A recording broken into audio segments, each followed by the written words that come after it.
جب کسی شخص کو نعمت حاصل ہوتی ہے یا خوشی تو اس کے وجود میں ایک فرحت پیدا ہوتی ہے، پھر اس فرحت کے اندر ایک تکبر اور خود پسندی بھی جگہ لے لیتی، پھر وہ تکبر اور خود پسندی اسے دوڑاتا ہے، آدمی پھر اس کے سیلاب میں بہتا جاتا ہے اور اتنی تیزی سے بہتا ہے کہ شعور، عقل، علم، حکمت سب کچھ بیچ میں ساتھ ساتھ جاتا ہے، تو بڑا مشکل ہوتا ہے ایسے ماحول میں کھڑے رہنا۔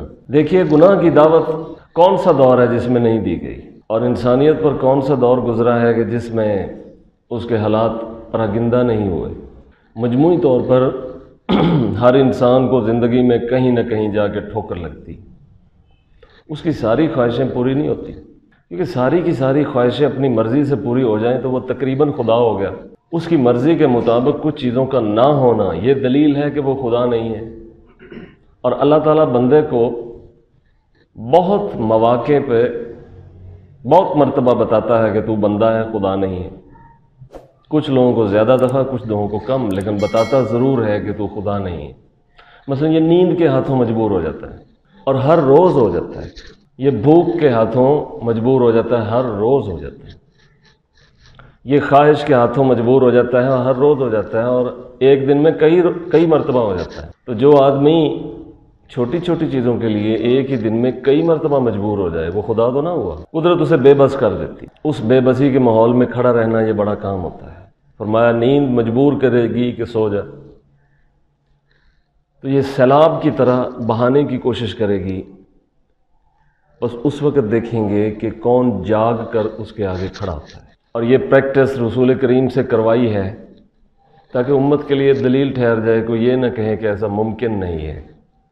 وَمِنَ اللَّيْلِ فَتَهَجَّدْ بِهِ نَافِلَةً لَكَ، لوگ فجر کے لیے اٹھیں گے اور ہم انہیں فجر کے لیے اٹھنے کا حکم دیتے ہیں، لیکن آپ کو اس سے پہلے ہم ان کے لیے ضروری قرار نہیں دیتے، آسانی دیتے ہیں، لیکن آپ کے لیے ضروری قرار دیں گے۔ وَمِنَ اللَّيْلِ فَتَهَجَّدْ بِهِ نَافِلَةً لَكَ، نیند جب بہا کے لے جا رہی ہو تو اس بہاؤ میں آپ نہیں بہیں گے، رک جائیں گے، کھڑے ہو جائیں گے اور کھڑے رہیں گے۔ وہ جاگ پڑتے ہیں، پھر وہ کھڑے ہو جاتے ہیں، اور صرف کھڑے نہیں ہوتے، حتی یتورم قدماہ، پھر روایات میں آتا ہے کہ ان کے قدم میں سوزش آ جاتی ہے، کھڑے ہی رہتے ہیں۔ یہ تو قدموں کی سوزش ہے کیونکہ آدمی فزیکلی کھڑا ہے، اور ایک سوزش وہ ہے جو دماغ میں پیدا ہوتی ہے جب آپ مزاحمت برداشت کرتے ہیں، مثلا مسلسل غربت، اور مسلسل غربت کے اندر دیانتداری، تو وہ دیانتداری بھی ایسے ہے جیسے کہ آپ کھڑے ہیں لیکن آپ فزیکلی نہیں، اسپرچولی کھڑے ہیں۔ اس سے آپ کے قدموں میں سوزش نہیں آئے گی بلکہ آپ کے پورے وجود میں سوزش پیدا ہوگی۔ اس وقت وہ سوزش اتنی بڑھ جائے گی کہ پھر دیکھیں گے کہ یہ بے ایمان تو نہیں ہو جاتا، یعنی بہت مرتبہ دل چاہے گا کہ بے ایمان ہو جائے لیکن وہ دیانتدار رہے گا۔ تو یہ کھڑا ہونا ہے۔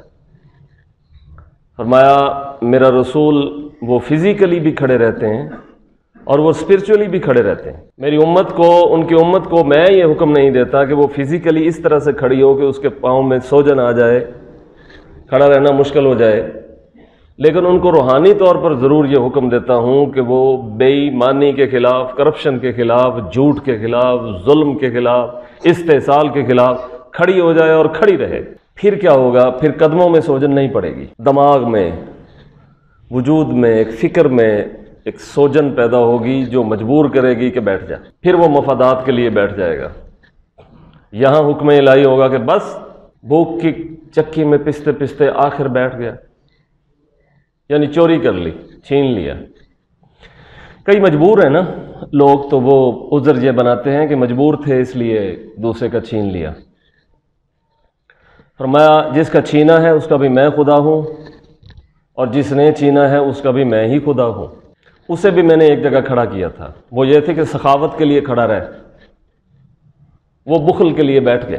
اور تیرا بھی میں خدا ہوں، تجھے میں نے فقیری میں کھڑا کیا تھا کہ فقیری میں کھڑا رہے، تو امیری کے لیے بیٹھ گئے۔ تو کھڑا رہنا بڑا مشکل ہے، بیٹھ جاتے ہیں، بلکہ بیٹھ کے جاتے ہیں لیٹ جاتے ہیں، بلکہ لیٹ کے جاتے ہیں سو جاتے ہیں۔ لوگ مفادات کے لیے، ایک ہوتا ہے کھڑا رہنا نا، کھڑے رہنے کا یہی مطلب ہے کہ آپ باد مخالف بن کے کھڑے ہو جاتے ہیں۔ اقبال نے اس امت کو پیغام دیا اپنی طرف منسوب کر کے، کہا کہ آن سیل سبک سیرم ہر بند کے گسستم من۔ یہ دیکھیے، یہ کھڑا ہونا نہیں ہے، یہ بہنا ہے، بہا کے لے جانا ہے، لیکن یہ بھی کھڑا ہونا ہی ہے۔ وہ کہتے ہیں کہ میں وہ بہنے والا دریا ہوں اور اتنی تیزی سے اپنی منزل کی طرف جانے والا ہوں کہ رستے میں جو بند بھی ہو اسے بہا کے لے جانے والا ہوں۔ یہ ہے بہاؤ۔ میں بات کر رہا ہوں ٹھہرنے کی۔ ٹھہرنا بھی ایک طرح کا بہاؤ ہے، یعنی میں اتنا سخت بند باندھ دیتا ہوں اپنے وجود کا، اپنے ہی وجود میں مزاحمت کی ایسی دیوار کھڑی کر دیتا ہوں کہ ہر ظلم، ہر ناانصافی، ہر بددیانتی، ہر بے ایمانی کے خلاف میں اپنے وجود میں ایک دیوار کھڑی کر دیتا ہوں، میں خود بند بن جاتا ہوں۔ پھر وہ جتنی بھی تیزی سے وہ سیلاب آتا ہے میں اس کے سامنے کھڑا رہتا ہوں۔ دوسرا یہ ہے کہ جو چھوٹے چھوٹے بند معاشرے میں بندھے ہوتے ہیں، یہ بھی کھڑا ہونا ہی ہے کہ میں حق کے لیے کھڑا ہو گیا، یعنی میں سب کو بہا کے لے گیا۔ ایک تو یہ ہے کہ بہتے ہوئے دریا کے سامنے میں کھڑا ہو گیا، دوسرا یہ ہے کہ جو چھوٹے چھوٹے ٹیلے تھے کرپشن کے، بے ایمانی کے، ظلم کے، کرپشن کے اور معاشرے میں استحصال کرنے کے ٹیلے، میں نے اپنے وجود کو بہایا اور سب کو بہا کے لے گیا۔ دوسرا یہ تھا کہ یہ میری طرف بہہ کے آ رہے تھے تو میں چٹان بن کے کھڑا ہو گیا۔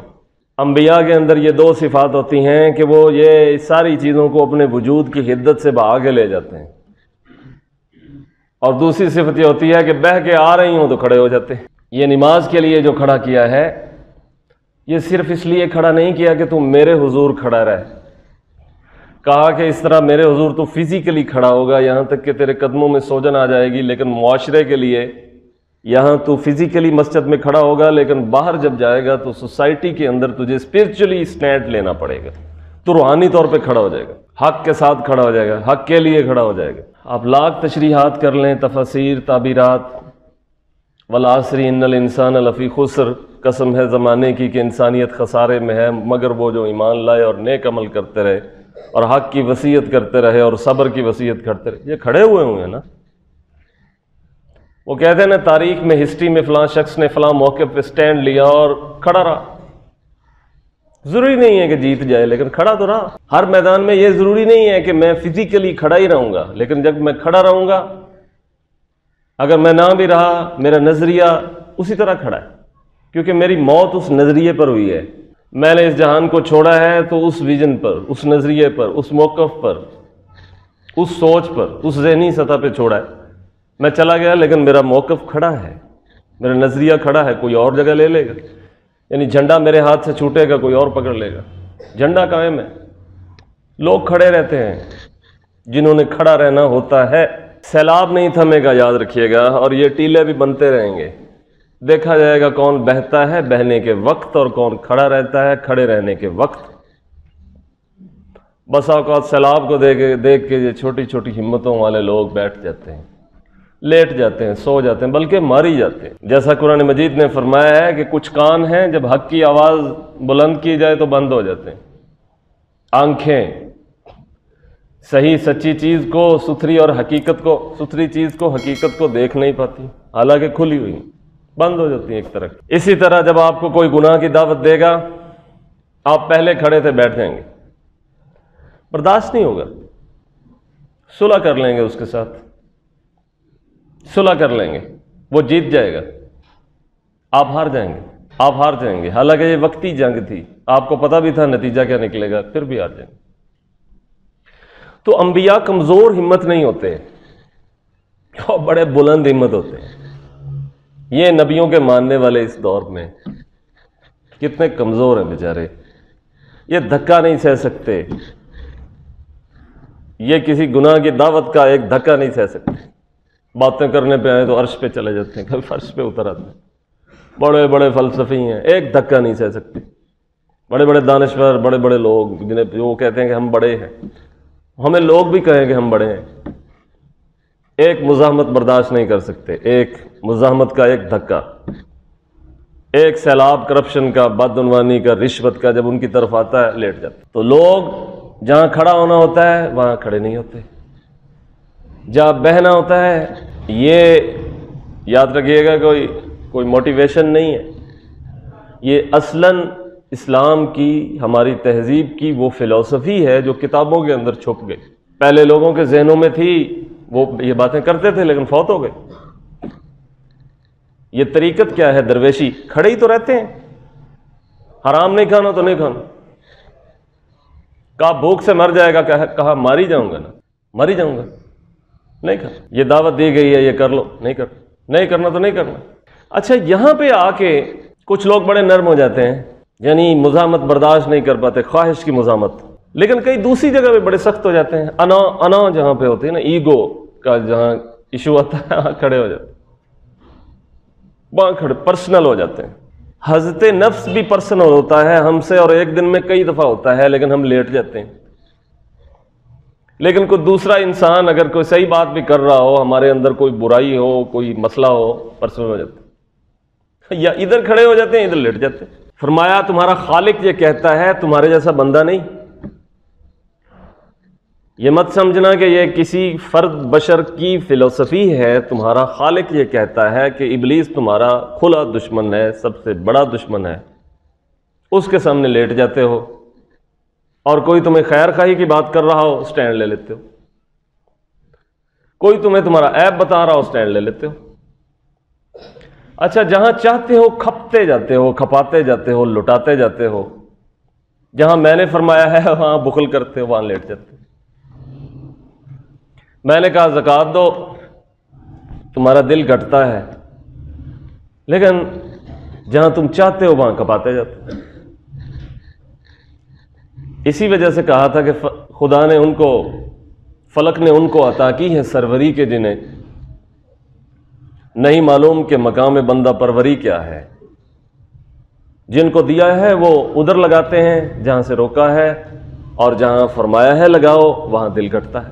یہ معیار ہے کھڑے ہونے کا اور بہنے کا. تو پیغمبر، پروفٹ، ایک نبی، وہ کھڑا رہتا ہے، اس کے سامنے سامراج ہے، کھڑا ہے، لیکن وہ نہایت دانا ہے. کھڑے ہونے کا یہ معنی بھی نہیں ہے جو اس دور میں لوگوں نے، بعض لوگوں نے سمجھ رکھا ہے، بعض مذہبی لوگوں نے بھی، اور بعض بڑے بڑے قومی شناخت رکھنے والوں نے بھی. کھڑا ہونا شاید یہ ہوتا ہے. وہ کھڑا ہوتا ہے لیکن دانائی سے ہوتا ہے. وہ سٹینڈ لیتا ہے نہایت شعور، عقل سے لیتا ہے. وہ ایسے ہی نہیں لیتا. وہ سوسائٹی کا، معاشرے کا راہبر ہوتا ہے. وہ راہبری کے مائنڈ سیٹ کے ساتھ کھڑا ہوتا ہے، راہبری کے مائنڈ سیٹ کے ساتھ. ہاں وہ خادم کو آقا کے سامنے کھڑا کر دیتا ہے، لیکن ایسے نہیں کہتا کہ خادم آقا کا بلا وجہ گریبان ہی پکڑ لے. کھڑا کر دیتا ہے، لیکن یہ نہیں کہتا کہ اس کے گھر کو ہی آگ لگا دو. سٹینڈ لیتا ہے اور سٹینڈ دیتا بھی ہے. مزاحمت کے سامنے خود بھی کھڑا ہوتا ہے، اس کو بھی کھڑا کر دیتا ہے، لیکن کچلتا نہیں ہے، اصلاح کرتا ہے، مصلح ہوتا ہے. تو ہمارا معاشرہ مجموعی طور پر لیٹ گیا ہے، بلکہ سو گیا ہے ہر برائی کی تحریک کے آگے. ہمارے نوجوان کو تھوڑی سی دعوت ملے بس گیا، تھوڑا سا موقع ملے لو گیا. تو ابلیس کے کارندے بھی ہنستے ہوں گے، اتنا کمزور، اتنے بڑے نبی کا فالور اور اتنا کمزور، تھوڑا سا دیا اور گیا. یقیناً ہنستے ہوں گے، اور زیادہ محنت نہیں کرنی پڑتی ہوگی، کیونکہ ذریت ابلیس کو زیادہ محنت کرنا پڑتی ہے درویشوں پر.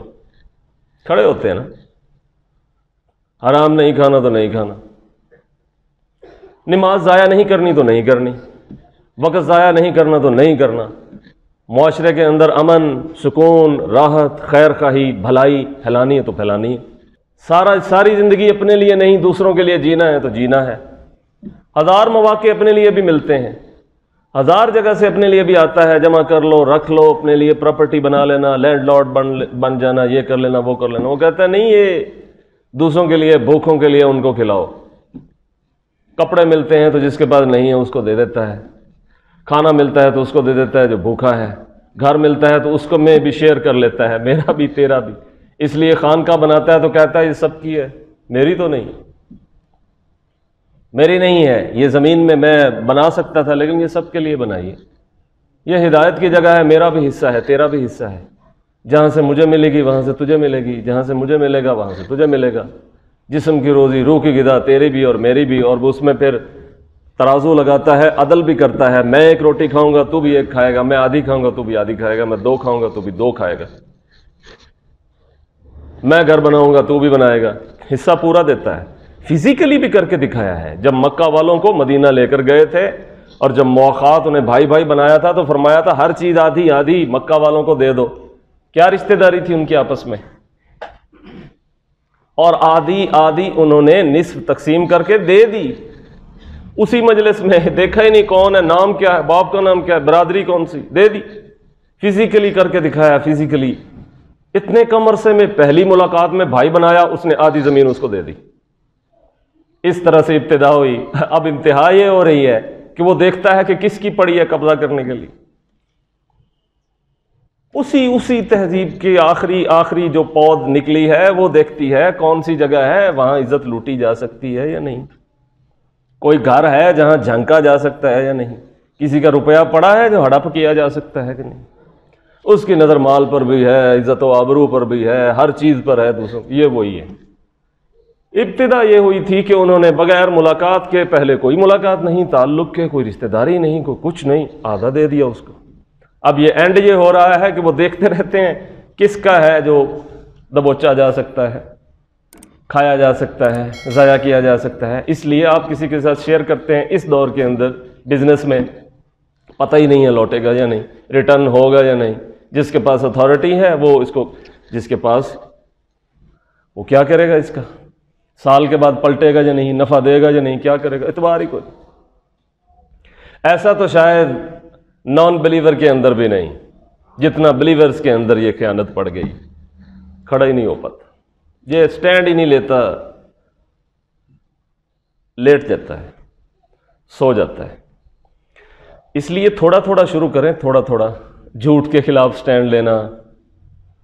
اور یہ نہیں ہوتا کہ آپ کی لڑائی دوسروں لوگوں کے سامنے سٹینڈ لینا ہوتا ہے، آپ نے اپنے شعور کے خلاف بھی سٹینڈ لینا ہوتا ہے۔ میرا نفس مجھے کہتا ہے کہ دبوچ لے، کھا جا، ہڑپ کر جا، لے جا، یہ کر وہ کر، میرا ہی نفس مجھے کہتا ہے تو میں سٹینڈ اپنے ہی نفس کے خلاف لیتا ہوں۔ صوفی اور ولی اللہ کا ایک فیض یہ ہوتا ہے، یاد رکھیے گا کہ صوفی کا فیض جسے نصیب ہو تو اس کے وجود کے اندر سٹینڈ لینے کی قوت پیدا ہونا شروع ہو جاتی ہے۔ باقی دیگیں چڑھاتے رہیں، کھاتے رہیں، یہ تو جو مرضی کر لیں، چادریں چڑھا لیں، سارا کچھ ٹھیک ہے کسی سطح پہ جا کے، لیکن فیض کیا ہے؟ آپ کے اندر یہ کرپشن تو ختم نہ ہوئی، بدعنوانی ختم نہ ہوئی، ہمسایوں کے حق مارے ہوئے ہیں، عزتوں پہ ڈاکے ڈالے ہوئے ہیں، ولیوں کا فیض لیا جا رہا ہے۔ ایسے نہیں ہوتا۔ جن لوگوں نے ساری زندگی سٹینڈ لیا ہے اور لیے رکھا ہے، ان کا حقیقی فیض یہ ہوتا ہے کہ اگر آپ کا ان کی روح کے ساتھ کوئی تعلق ہے تو آپ کے اندر بھی جھوٹ کے خلاف سٹینڈ لینے کی ہمت پیدا ہوگی۔ یقیناً آپ ایسے ولی نہیں بنے ہیں کہ آپ ہوا میں اڑیں گے، لیکن آپ ایسے تو ضرور ہو گئے ہیں نا کہ حق کے ساتھ اڑیں گے۔ ایسے نہیں ہے کہ آپ پانی پہ چلتے ہیں، لیکن ایسے تو ضرور ہے نا کہ آپ اس جگہ بھی کھڑے ہو کے چل رہے ہیں کہ جس جگہ کھڑا ہو کے چلنا مشکل۔ میں نہیں دیکھ پاتا کھانے کے اندر کہ اس میں کوئی حرام جزی ہے، لیکن میں سوچ تو سکتا ہوں کہ اس کا سورس کیا تھا، سورس آف انکم کیا ہے، اور سوچ کی وجہ سے مجھے کشف نہ بھی ہو تو میں اپنے عقل سے اندازہ نہیں لگا سکتا کہ یہ حرام ہے یا نہیں۔ تھوڑا بہت تو کیا جا سکتا ہے، تھوڑا بہت تو، تاکہ اگر کوئی سیڑھی کے آخری پٹ پہ نہ ہو تو اس کے اوپر تو ہو، کم از کم کل قیامت کے دن یہ تو ہو کہ ہاں ان کے جیسا نہیں ہو سکا، کوشش کی تھی تھوڑی بہت، ساتھ ملا دو۔ بخشش پہ جب آتے ہیں تو پوری ٹرین کو، چاہے آخری ڈبے میں ہو یا پہلے میں ہو، چڑھ تو گیا تھا، چھوڑ دیتے۔ تھوڑی تھوڑی کوشش کریں، شروع کریں سٹینڈ لینے کی۔ زنا کی دعوت ہو تو کھڑے رہیں، نہیں یہ ہمارا کام نہیں ہے۔ لے لیا سٹینڈ تو لے لیا۔ آپ دیکھیں گے آپ کو ابلیس خود بھی آ کر 1000 عورتیں بھی پیش کرے گا، لیکن سٹینڈ لینے والا آدمی کھڑا رہے گا، نہیں کرنا تو نہیں کرنا۔ ایسی طاقت پیدا ہو جائے گی وجود میں، ایسی طاقت پیدا ہو جائے گی، آپ کہیں گے یہ معمولی کام ہے، یہ کوئی کام ہے جو کرنے والا ہے۔